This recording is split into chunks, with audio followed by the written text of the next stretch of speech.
So my name is FreakyClown, aka FC. My parents really didn't like me that much. We haven't got a lot of time. I need to try and fit in quite a lot of stuff here. There's going to be a 20-minute demo at the end of this. Hopefully you'll bear with me and hopefully it will work. So a couple of ground rules. We don't have a lot of time, so leave any questions right to the very end. If we run out of time, I'm here for another couple of hours. You can catch me on Twitter or email. I'm from a company called Redacted Firm. I co-founded this. It's a cybersecurity consultancy based in the UK. We do physical testing, pen testing, human security. We do a lot of research. We do a lot of outreach, speaking events such as this. Who am I? Well, I'm the co-founder of Redacted Firm. I've had 20 mumble years in cybersecurity. Former senior pen tester, former head of social engineering, former head of physical assessments, and I was also the head of cyber research for a major defense firm based out of the US. That's my LinkedIn profile, yeah. Most people want to know a little bit more about me as a hacker. So I am one of these, an ethical one. I'm the sort of guy that people bring in to test their security. I'm not one of these, I'm not one of these, I'm not one of these. I'm an old school one of these, and I've been doing it since I was a little kid, at least until these guys did this. You can laugh, it's fine.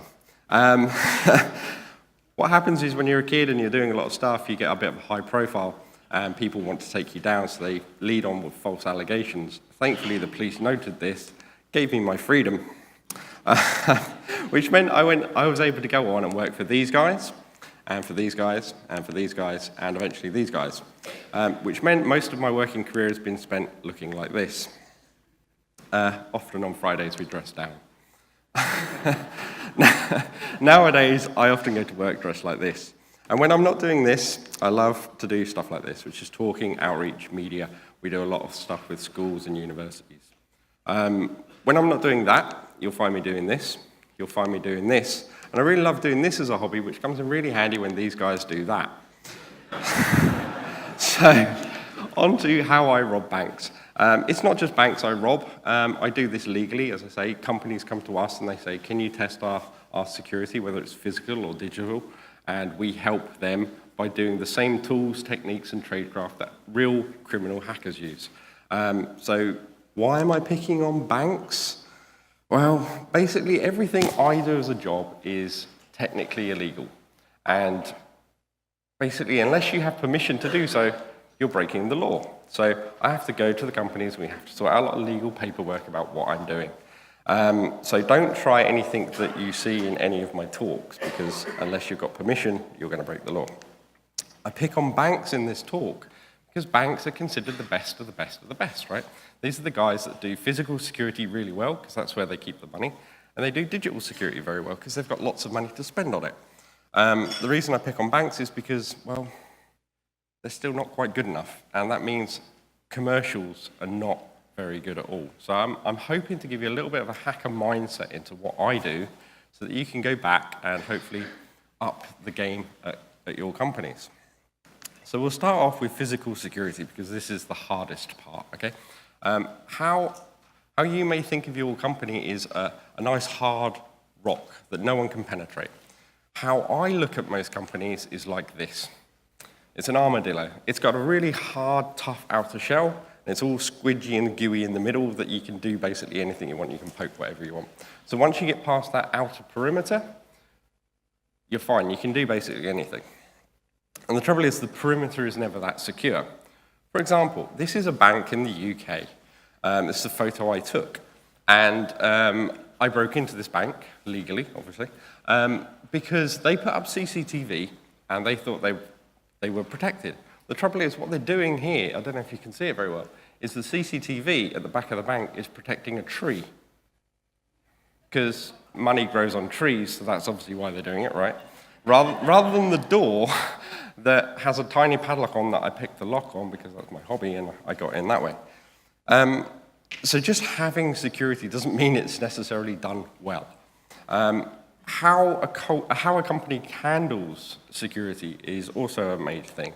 So for example, in this photo outside of the back of another building, you can see that the more secure stuff, the thing that's really important It's the stuff on my left, your right, which is all the shredded paper.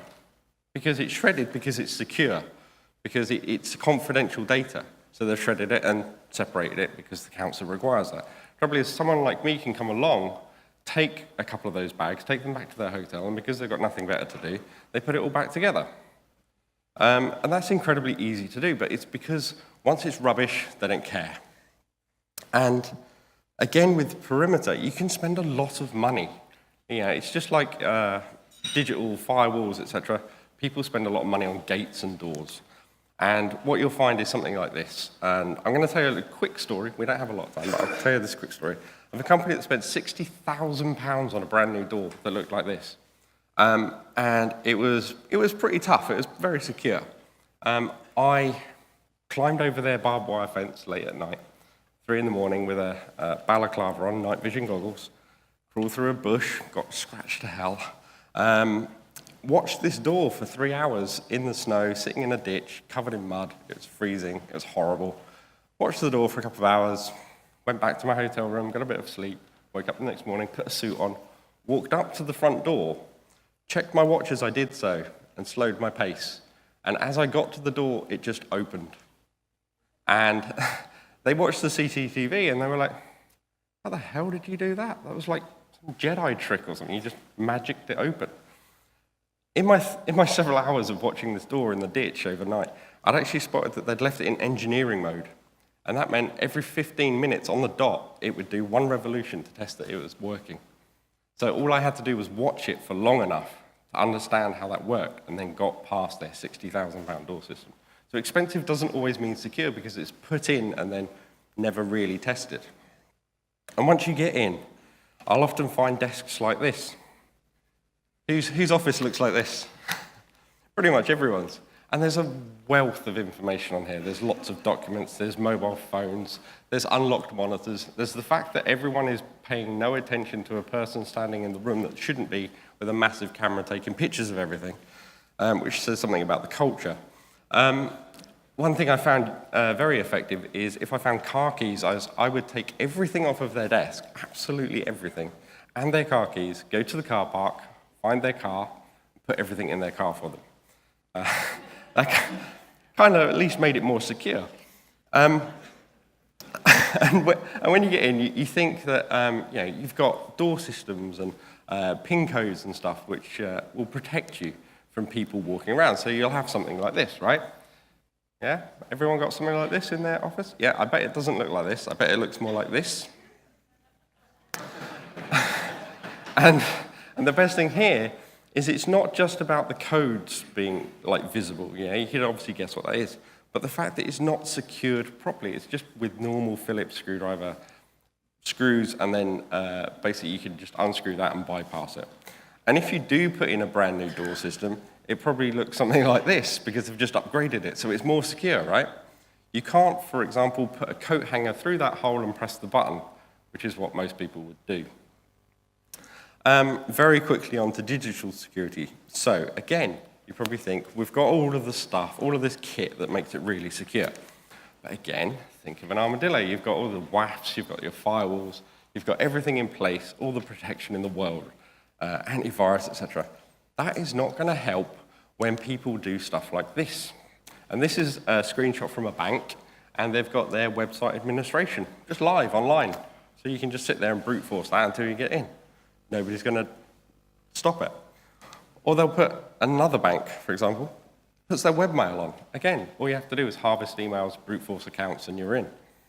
And people will often ask me, well, how easy is it to hack, really? I mean, it's a complicated thing. You're a nerd with no muscles, right? You've got to think with your brain. It's really easy. All you do is you find an input field on a page or a search bar, something like that. You put a backtick or a single quote or a little bit of HTML code, and what you'll get is something probably running on it, or an error. Yeah, that's the two goals of a hacker, is to either execute some code or get an error to allow you to a little bit more information about the thing. So I found with banks in their reports of saying how bad your site is I would put stuff onto their website. For example, I would put a pigeon, because it's a nice visual representation of something that shouldn't be on your website.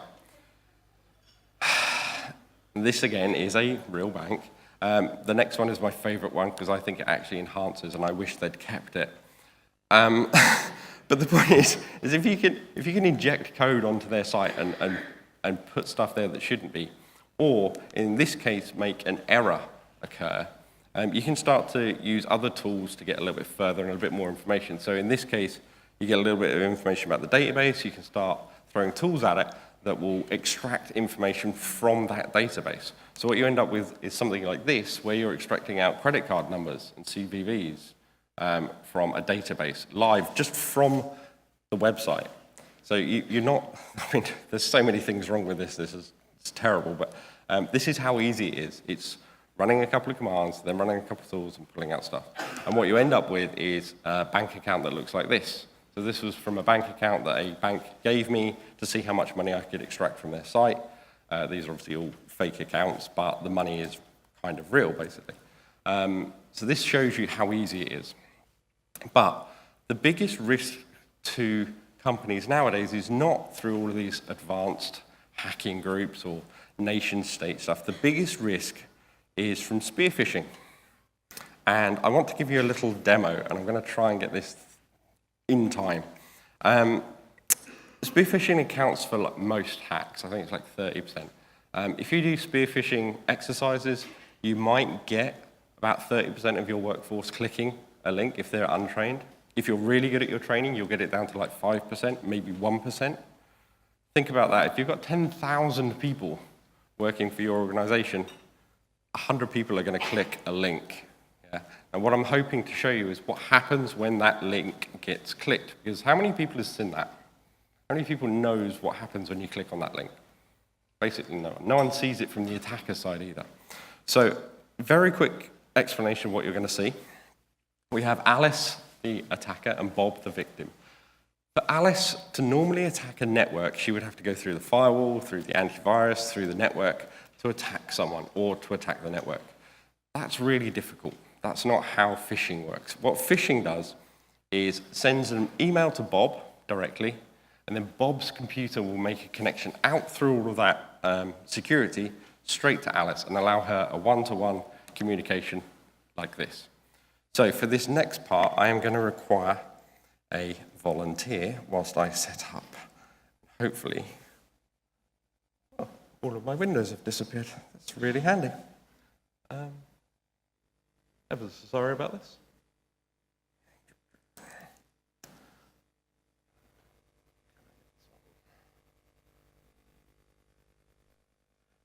Right. Resize this. I set this all up earlier, and now it's all a little bit funny. Okay, right. So what we have here for everyone to see is, on the left we have Alice's machine. Hopefully you'll be able to read some of this. It's not really important what's happening on Alice's machine. What's more important is Bob's machine. It's a Windows 7 machine with IE8. It's got antivirus and firewall all turned on. It's all a normal corporate environment. Alice's machine, Alice is a script kiddie, what we call a script kiddie in the industry. It's someone that isn't particularly very good at hacking. They've just watched a YouTube video or two, written some notes down, and they've just downloaded a tool. And this is all they're going to do, is they're going to just run a couple of commands that they don't really understand, they don't really know, they don't need to, but it's going to show you how easy it is for someone to perform this attack against a company and why you should be quite worried about this. So, can I have a volunteer? Want a volunteer? Okay, come on. I hope you can type. Right, so it's very easy for me to stand up here and be a hacker and do the hackery things. So, right, so let me just check that that works. Okay, right, so I want you to write out what's in black, pay attention to what's in red, and I'll try and explain what is happening as we go. Okay, already a spelling mistake. Oh, sorry. Okay, so Alice is going to run this tool. Bob has a couple of things to do today. So whilst that loads, I'll show you this. So where is my mouse gone? There we go. There we go. Bob has a couple of things to do today. So when he's going to come in, he's going he's got to transfer some money. Yeah, so there's a file on his desktop called note.txt, and it's got account details and how much he needs to transfer. But he's going to go off for a coffee break for a bit, and then he's going to come back, check his emails, then do the file transfer. This is a normal, everyday Bob. Okay, so Alice has loaded up her tools, and she's going to go through it, and she's just going to press. Yeah, so just run through these numbers. Enter? Yep, just enter. I take it you've never done any hacking before? No. Okay. Okay. So this this IP address that Alice is now putting in is the IP address of Alice's attack box. So this would normally be a compromised machine somewhere else, or a VPS somewhere in China or somewhere like that. So she's just running through the menu. She doesn't even need to read the menu, because it doesn't matter. She doesn't understand it anyway. Okay, so that's going to load that. So at this stage, Alice has done enough to create a phishing email. Now, we're not going to get into this because there's a lot of psychological triggers. You have to write in, etc. But effectively, find my mouse again. There we go. What you end up with is Bob comes in, and he's got back from his coffee break, and he's going to load up his email, which, for reality's sake, always takes forever. What? No, don't do updates. This is no good. I'm really sorry about this. This is good. This is good. Oh my God. It's going to try and do updates. Please just open. Always the way with live demos. No, more updates. I did updates yesterday. This is crazy. Well, this shows you that it's realistic, at least. This happens whenever I do my emails as well. This is, oh my God. I'll be here for hours. Probably like a 300 meg update. Wow.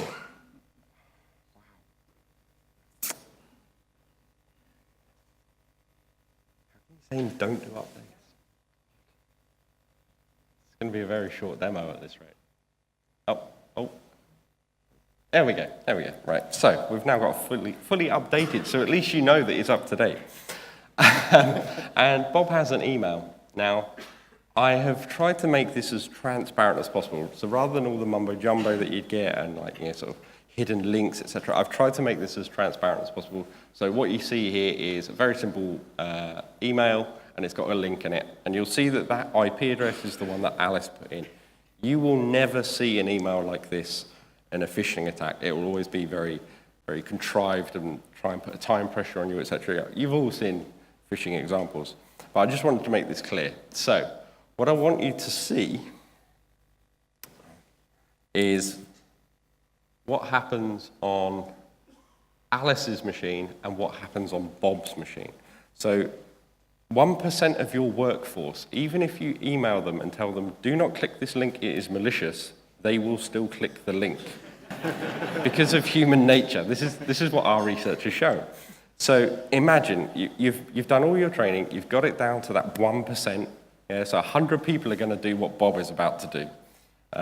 And he's going to click this link, and I want you to see what happens on Bob's machine. Yeah, so he's got AV on, he's got firewall on, etc. So he clicks this, opens up a web browser, and it just goes to Google. That's it. It's real live Google. It doesn't do anything interesting. Eventually, it'll load Google. Sorry, it's going through a little wireless dongle thing. But what you'll see on this side is, on Alice's side, certain things are happening. So Bob's gone, oh, I didn't get my cat pictures I was promised, but nothing's happened. There's no antivirus kicked off, no firewall warnings, no nothing. Okay, I guess I needed to sign in, but I'm not going to do that because I'm security conscious, right? So he's going to go off for another coffee break. So he's just going to shut down his email. Like I say, nothing has highlighted, nothing. There's no warning.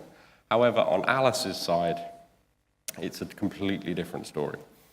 So, do you want to carry on writing? So at this point, Alice has sent out several emails to several people, and she just wants to check that as lowercase l. Yeah, that's it. She just wants to see if anyone's made that connection back to her. So in this instance, we've got one connection back, and it's from someone called Bob, as you can see on the screen. So now she's going to, nope, there's a space.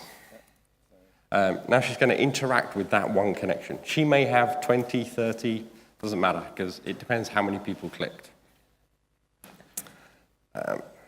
Get UID, there we go.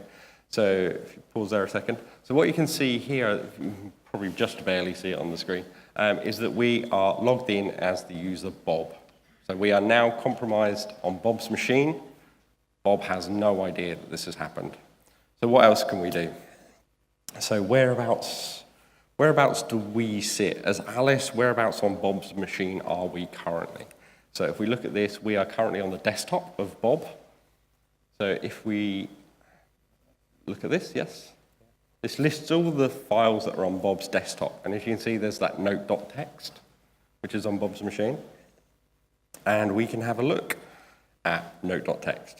There we go. So we can see that it's got some information, which is great. But at the moment, we can't really change anything. We can't do anything. So what we need to do is escalate our privileges. We need to chain some exploits together, to use the correct terminology. So what we're going to do now is we've compromised Bob's machine. We need to elevate our privileges from Bob's user past administrative level, because they still have regulations and stuff that they need to do. So we're going to go completely above that to what's known as system. And system means we can do absolutely anything we want, even things that administrators can't do. So what Alice is going to do here, hopefully, it's a little bit of a complicated command, I have to admit, is use another exploit. And this is a local exploit to Windows. And it basically always works. Yep, yep, it is. Okay, next line. This is the hardest thing in hacking to do, which is chaining exploits together. So you get one that might work, you need to get another one that may work or may not, and it may crash, and it may do all sorts of horrible things. But this one should work at least. It's pretty reliable on Windows 8. Windows 7, rather. So, yep. So we're just setting up the same sorts of things before. We're setting up the connection, we're setting up what payload we're going to give, where it's going to connect back to. Hopefully, if we get the numbers right. Yep. And then we're going to use a non-standard port, but that doesn't matter. Nope. Space. Easy to do. Oh. Don't worry. It's fine. Okay. So this is the exploitation running. So wait. There we go. So now if you carry on. So the second exploit has now run on Bob's machine. Again, nothing has shown up on Bob's machine that anything untoward has happened. Oh, I'm sorry, we've lost a screen here. Good old security. Okay.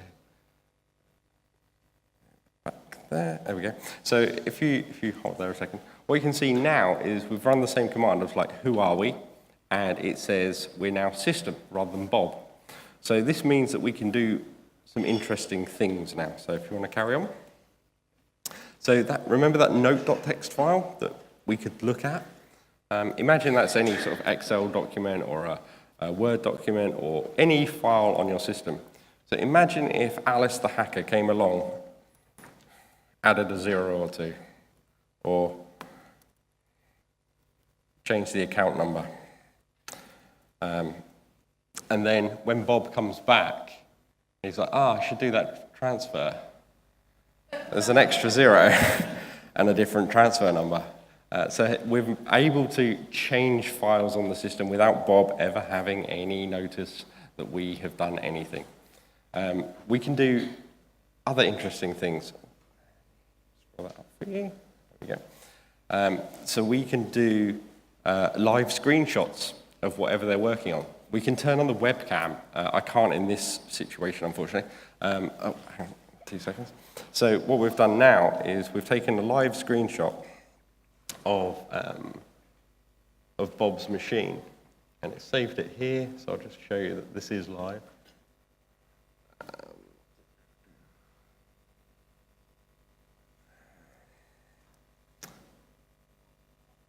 So if Bob was working on something that was secure or he had to log into somewhere else, we can have a live view of that, whatever Bob's doing. And again, Bob hasn't been told of any of this. Get rid of this one as well. So we can now, we want to do other things. We don't just want to compromise Bob, we want to get further into the network. So if we do this command, what we see here is there's been other people that have logged onto Bob's machine. And what we see next to their names are password hash dumps. And these hashes can be taken off by hackers and cracked. And it takes a while, depending on how complicated it is. It can take days, maybe it's really, really good. But we don't have time for that. We're hackers, we've got stuff to do. So we're going to use another tool called Mimikatz, which reaches into the memory of Bob's machine and just pulls out the plain text passwords. So, there's an I. Oh, and yeah, sorry. And last one. So we've loaded that tool up. It's loaded into Bob's PC. And there we go. We've just ripped out all of the usernames, all of the passwords in plain text with no cracking or anything. And again, Bob still has no idea that we have done anything. So that's the end of the demonstration. Thank you very much.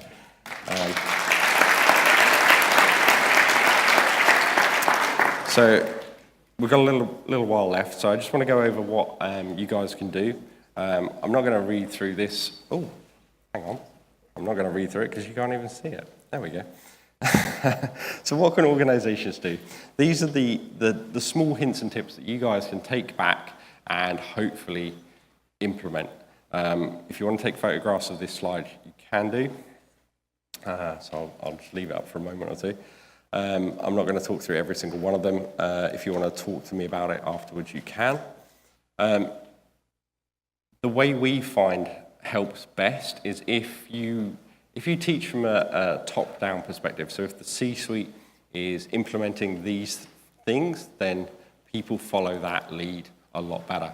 And what we do is we do a lot of outreach with parents and employees at the end of any of our training courses so that we can help them. Because if people start taking security at home seriously, they bring that into the business. So the sorts of things that people can do as an individual is stuff like this.